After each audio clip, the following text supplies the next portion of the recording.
पाचोरा शहरातील तरुण व्यावसायिकाच्या संशयास्पद मृत्यू प्रकरणाने आता धक्कादायक वळण घेतले आहे.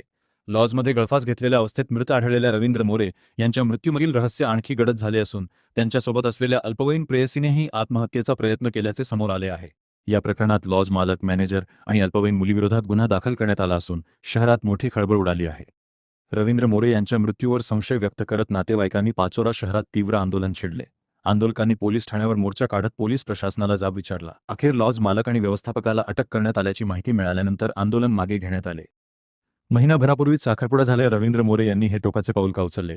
अल्पवयीन मुलगी या प्रकरणात कशी सहभागी झाली आणि या मृत्यूमागचे नेमके सत्य काय?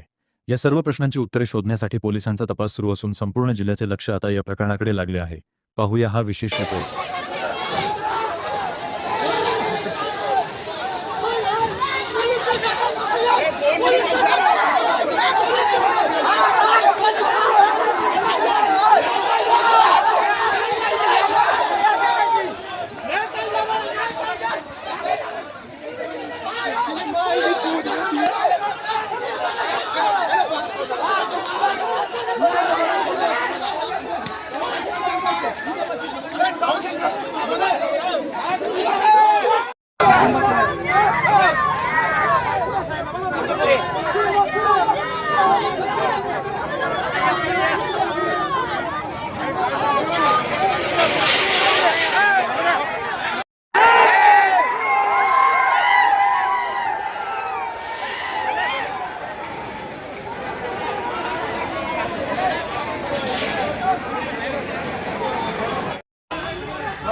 आलाय ना तुम्ही आम्हाला काय बोलले ते त्या दिवशी बेबी लोकच घ्या मला सांगितलं होतं ना त्याचं मर्डर नाही झालंय. मग यांचं बोलणं राहिलं कोण नाही.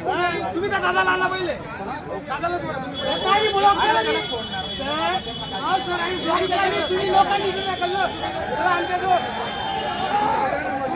आरोपी जमा का नाही केला केल्यानंतर 24 तासामध्ये तुमच्याकडून आरोपी का जमा आरोपी का नाही जमा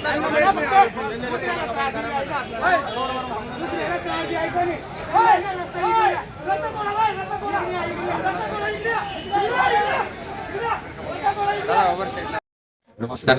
पाचोरा शहरातील एका लॉजमध्ये काल एका इस्माचा संशयास्पद मृत्यू झाला होता. फाशी घेतलेली असते त्यावरून नातेवाईक पोस्टेला आले होते. तर त्याबाबत त्यांच्या तक्रारीवरून BNS कलम 108 प्रमाणे यातील लॉजचे मालक, मॅनेजर इस्माविरुद्ध गुन्हा दाखल करण्यात आला होता. त्यानंतर ते मैतांनी सदर प्रेताचे पोस्टमॉर्टम हे जळगाव येथे करावे कारण संशयास्पद आहे अशी त्यांनी मागणी केली होती. त्या अनुषंगाने पोस्टमॉर्टम जे आहे ते जळगाव येथील मेडिकल कॉलेज हे करण्यात आलेले होते. त्यानंतर नातेवाईकांची मागणी होती की यातील जे संशयित आरोपी आहेत त्यांना आपण तात्काळ अटक करावं. यासाठी ते पोस्टेला जमले होते. पोस्टेला जमल्यानंतर त्यांच्या म्हणण्याप्रमाणे यातील जे संशयास्पद जे आहेत आरोपी त्यांना आम्ही ताब्यात घेतलेले आहे आणि त्यावरून त्यांचे समाधान झाल्याने पोस्टेला ते नातेवाईक गेलेले आहेत. पण पुढील काय असेल ती कायदेशीर कारवाई चालू आहे. त्याच्यात किती आरोपी आहेत सर? संशयित आरोपी किती? 3 आहेत, त्यापैकी 2 ताब्यात आहेत. 2 अटक आहेत. एक म्हणजे अजून सापडलेला नाही. ओके.